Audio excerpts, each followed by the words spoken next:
വിലാപങ്ങൾ 2-ാം അധ്യായം.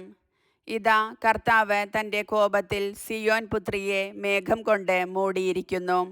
ഇസ്രായേലിൻ്റെ മഹത്വത്തെ അവിടുന്ന് ആകാശത്തിൽ നിന്ന് ഭൂമിയിലേക്ക് വലിച്ചെറിഞ്ഞു. തൻ്റെ കോപത്തിൻ്റെ ദിനത്തിൽ അവിടുന്ന് തൻ്റെ പാദപീഠത്തെ ഓർമ്മിച്ചില്ല. കർത്താവ് യാക്കോബിൻ്റെ കൂടാരങ്ങളെ നിഷ്കരുണം നശിപ്പിച്ചു. തൻ്റെ ക്രോധത്തിൽ യൂദാപുത്രിയുടെ ശക്തിദുർഗങ്ങളെ അവിടുന്ന് തകർത്തു. രാജ്യത്തെയും ഭരണാധിപന്മാരെയും അവമാനം കൊണ്ട് നിലം പറ്റിച്ചു. തൻ്റെ ഉഗ്രകോപത്തിൽ ഇസ്രായേലിൻ്റെ സർവശക്തിയും അവിടുന്ന് വെട്ടിവീഴ്ത്തി. ശത്രുക്കളുടെ മുൻപിൽ വെച്ച് അവിടുന്ന് തൻ്റെ വലത്തുകൈ അവരിൽ നിന്ന് പിൻവലിച്ചു. സംഹാരാഗ്നി പോലെ അവിടുന്ന് യാക്കോബിനെതിരെ ജ്വലിച്ചു.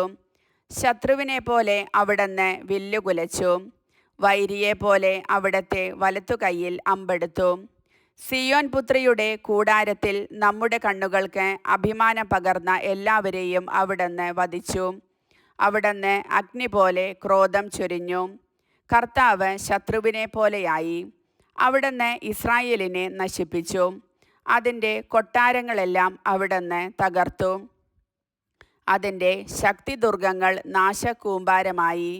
യൂദാപുത്രിക്ക് കരച്ചിലും വിലാപവും പെരുകാൻ ഇടയാക്കി. അവിടുന്ന് തൻ്റെ കൂടാരത്തെ തോട്ടത്തിലെ കുടിലെന്ന പോലെ തകർത്തു. നിർദ്ദിഷ്ടോത്സവങ്ങൾ ആഘോഷിക്കേണ്ട സ്ഥലത്തെ അവിടുന്ന് നാശകൂമ്പാരമാക്കി. കർത്താവ് സിയോനിൽ നിർദ്ദിഷ്ടോത്സവവും സാബത്തും ഇല്ലാതാക്കി.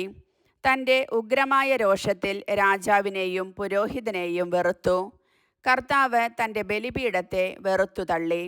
തൻ്റെ വിശുദ്ധ മന്ദിരത്തെ തള്ളിപ്പറഞ്ഞു.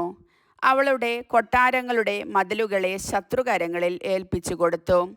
കർത്താവിൻ്റെ ഭവനത്തിൽ നിർദ്ദിഷ്ടോത്സവത്തിലെന്ന പോലെ ആരവം ഉയർന്നു.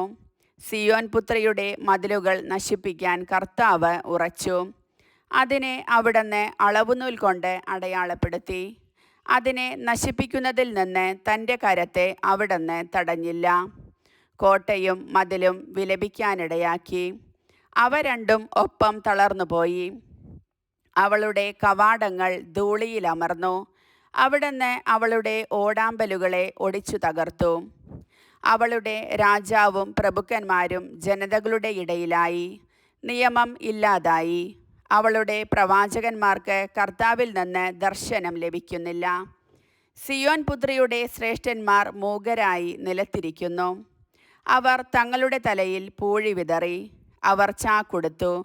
ജെറുസലേം കന്യകമാർ നിലം പറ്റെ തലകുനിച്ചു. കരഞ്ഞു കരഞ്ഞ് എൻ്റെ കണ്ണുകൾ ക്ഷയിച്ചു. എൻ്റെ ആത്മാവ് അസ്വസ്ഥമാണ്. എൻ്റെ ഹൃദയം ഉരുകിപ്പോയി. എന്തെന്നാൽ എൻ്റെ ജനത്തിൻ്റെ പുത്രി നശിച്ചു. ശിശുക്കളും കുട്ടികളും നഗരവീഥികളിൽ മയങ്ങി വീഴുന്നു. മുറിവേറ്റവരെ പോലെ നഗരവീഥികളിൽ തളർന്നു വീഴുമ്പോൾ, മാതാക്കളുടെ മടിയിൽ വെച്ച് ജീവൻ വാർന്നു പോകുമ്പോൾ, അവർ തങ്ങളുടെ അമ്മമാരോട് കരഞ്ഞുകൊണ്ട് അപ്പവും വീഞ്ഞും എവിടെയെന്ന് ചോദിക്കുന്നു. ജെറുസലേം പുത്രി, നിനക്ക് വേണ്ടി ഞാൻ എന്തു പറയും? നിന്നെ ഞാൻ എന്തിനോടുപമിക്കും? കന്യകയായ സിയോൻ പുത്രി, നിന്നെ ആശ്വസിപ്പിക്കാൻ ഞാൻ നിന്നെ എന്തിനോട് താരതമ്യപ്പെടുത്തും? നിന്റെ നാശം സമുദ്രം പോലെ വിശാലമാണ്. ആർക്ക് നിന്നെ പുനരുദ്ധരിക്കാനാവും? നിന്റെ പ്രവാചകന്മാർ നിനക്കു വേണ്ടി കണ്ടത് വഞ്ചനാത്മകമായ വ്യാജ ദർശനങ്ങളാണ്.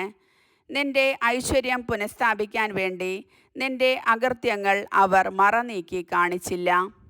അവരുടെ ദർശനങ്ങൾ മിഥ്യയും വഞ്ചനാത്മകവുമായിരുന്നു. കടന്നു പോകുന്നവരെല്ലാം നിന്നെ നോക്കി കൈകൊട്ടുന്നു. അവർ ജെറുസലേം പുത്രിയെ നോക്കി ചൂളമടിക്കുകയും തലയാട്ടുകയും ചെയ്യുന്നു. സൗന്ദര്യ തികവെന്നും ഭൂമി മുഴുവൻ്റെയും ആനന്ദമെന്നും വിളിക്കപ്പെട്ട നഗരമാണോ ഇത് എന്ന് അവർ ചോദിക്കുന്നു. നിന്റെ സകല ശത്രുക്കളും നിന്നെ നിന്ദിക്കുന്നു. അവർ ചൂളമടിക്കുകയും പല്ലിറുമുകയും ചെയ്യുന്നു. നമ്മൾ അവളെ തകർത്തു. ഇതാണ് നമ്മൾ ആശിച്ചിരുന്ന ദിവസം. ഇപ്പോൾ അത് വന്നു ചേർന്നു. നാം അത് കാണുന്നു എന്ന് അവർ അട്ടഹസിക്കുന്നു. കർത്താവ് തൻ്റെ നിശ്ചയം നിറവേറ്റി. അവിടുന്ന് തൻ്റെ ഭീഷണി നടപ്പിലാക്കി. പണ്ടു നിർണയിച്ചതുപോലെ നിഷ്കരുണം അവിടുന്ന് നശിപ്പിച്ചു. ശത്രു നിന്റെ മേൽ സന്തോഷിക്കാൻ അവിടുന്ന് ഇടയാക്കി. നിന്റെ ശത്രുക്കളുടെ ശക്തിയെ ഉയർത്തി. സിയോൻ പുത്രി കർത്താവിനോട് ഉറക്കെ നിലവിളിക്കുക. രാവും പകലും മഹാപ്രവാഹം പോലെ കണ്ണുനീർ ഒഴുകട്ടെ. നീ വിശ്രമിക്കരുത്, കണ്ണുകൾക്ക് വിശ്രമം നൽകരുത്. രാത്രിയിൽ യാമങ്ങളുടെ ആരംഭത്തിൽ എഴുന്നേറ്റ് ഉറക്കെ നിലവിളിക്കുക. കർത്താവിൻ്റെ സന്നിധിയിൽ ജലധാര പോലെ നിന്റെ ഹൃദയത്തെ ചൊരിയുക. നാൽക്കവലകളിൽ വിശന്നു തളർന്നു വീഴുന്ന നിന്റെ മക്കളുടെ ജീവനു വേണ്ടി നീ അവിടുത്തെ സന്നിധിയിലേക്ക് കൈകളുയർത്തുക. കർത്താവെ, നോക്കിക്കാണണമേ. ആരോടാണ് അവിടുന്ന് ഇപ്രകാരം പ്രവർത്തിച്ചത്? സ്ത്രീകൾ തങ്ങളുടെ മക്കളെ, തങ്ങൾ താലോലിച്ച് വളർത്തുന്ന കുഞ്ഞുങ്ങളെ തിന്നണമോ? കർത്താവിൻ്റെ വിശുദ്ധ മന്ദിരത്തിൽ വെച്ച് പുരോഹിതനും പ്രവാചകനും വധിക്കപ്പെടണമോ? യുവാക്കളും വൃദ്ധരും തെരുവീഥികളിലെ പൊടിമണ്ണിൽ വീണുകിടക്കുന്നു. എൻ്റെ കന്യകമാരും എൻ്റെ യുവാക്കളും വാളിനിരയായി വീണു. അങ്ങയുടെ കോപത്തിൻ്റെ ദിനത്തിൽ അവിടുന്ന് അവരെ വധിച്ചു, കരുണ കൂടാതെ കൊന്നു. നിർദ്ദിഷ്ടോത്സവത്തിനെന്ന പോലെ അവിടുന്ന് ഭീകരതകളെ എനിക്ക് ചുറ്റും വിളിച്ചു വരുത്തി. കർത്താവിൻ്റെ കോപത്തിൻ്റെ ദിനത്തിൽ ആരും രക്ഷപ്പെടുകയോ അവശേഷിക്കുകയോ ചെയ്തില്ല. ഞാൻ താലോലിച്ച് വളർത്തിയവരെ എൻ്റെ ശത്രു നിഗ്രഹിച്ചു. കർത്താവിൻ്റെ വചനം.